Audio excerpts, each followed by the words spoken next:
किसी भी इशारे पर 2 मिनट के लिए ब्रेक लगती है तो 4 भिखारी आपकी गाड़ी का शीशा बजाते हैं। अब बाज़ इशारों पर टूल प्लाज़ों पर लिख के लगा दिया गया है ये पेशावर भिखारी हैं, इनको खैरात ना दें।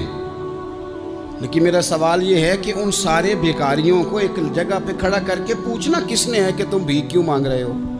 उनके घरों तक उनके साथ किसने जाना है? कौन आदमी है जो जाके उनसे कहेगा कि जनाब तुम क्यों खैरात के लिए खड़े हो, तुम्हारी मजबूरी क्या है? क्या रियासत की, हुकूमत की, ताजर की, मालदार की, तगड़े आदमी की ये ड्यूटी नहीं? उन तक रसाई किसने हासिल करनी है? वो बेवा जो पिछले साल दरवाजे पे ज़कात लेने आई थी वो इस साल भी आई है। वो खातून जिसे पिछले साल आटे का थैला दिया था वो इस साल भी आई है। वो खातून जो पिछले साल 4 बच्चों को साथ लेकर के छोटों को आई थी वो आज भी उसी तरह कशकोले तलब दराज किए हुए है।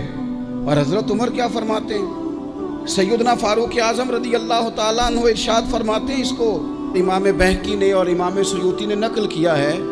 हज़रत उमर फरमाया करते थे कि अगर मैं जिंदा रहा तो इराक वालों मैं तुम्हारी बेवाओं के लिए ज़रूरत का इतना सामान कर जाऊंगा कि बीबी जब तक जिंदा रहेगी किसी की मोहताज नहीं होगी।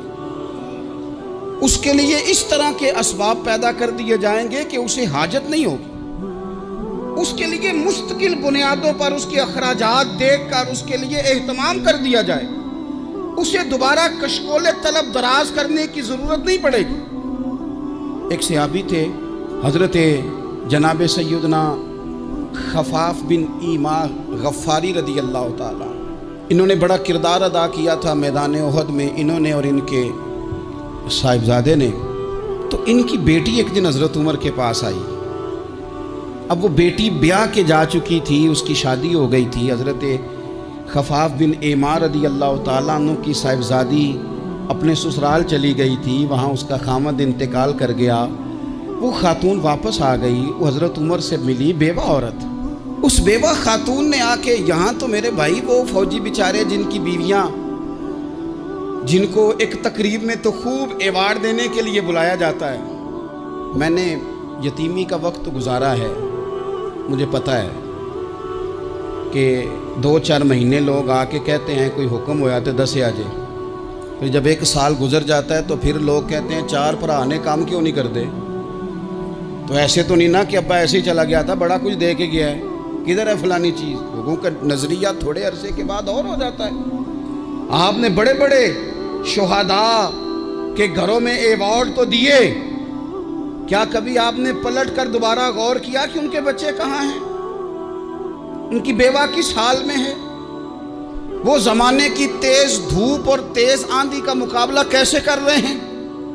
बगैर बाप के जो इंसान को खुले आसमान तले वक्त गुजारना पड़ता है वो कितना को मुश्किल होता है। वो किस तरह टाइम गुजार रहे हैं ये कभी सोचा लोगों ने? यहाँ तो निरंगी सियासत दौरान तो देखिए मंजिल उन्हें मिली है जो शरीके सफ़र न थे, जो निकले ही नहीं थे वो मंजिल तक पहुँच गए, और जिन्होंने जवानियाँ गुजार दी वो रास्ते में रह गए। हज़रत खफाफ बिन ईमा की साहिबजादी बेवा होके आ गई, बच्चे साथ थे, सरेरा जनाब उमर से मिली और मिल के कहने लगी, हुजूर मैं उस सहाबी की बेटी हूँ जिन्होंने ओहद वाले दिन अपने बेटे के साथ मिल के मुआसरा किया था। बच्चे मेरे यतीम हो गए हैं, मैं बेवा हूँ।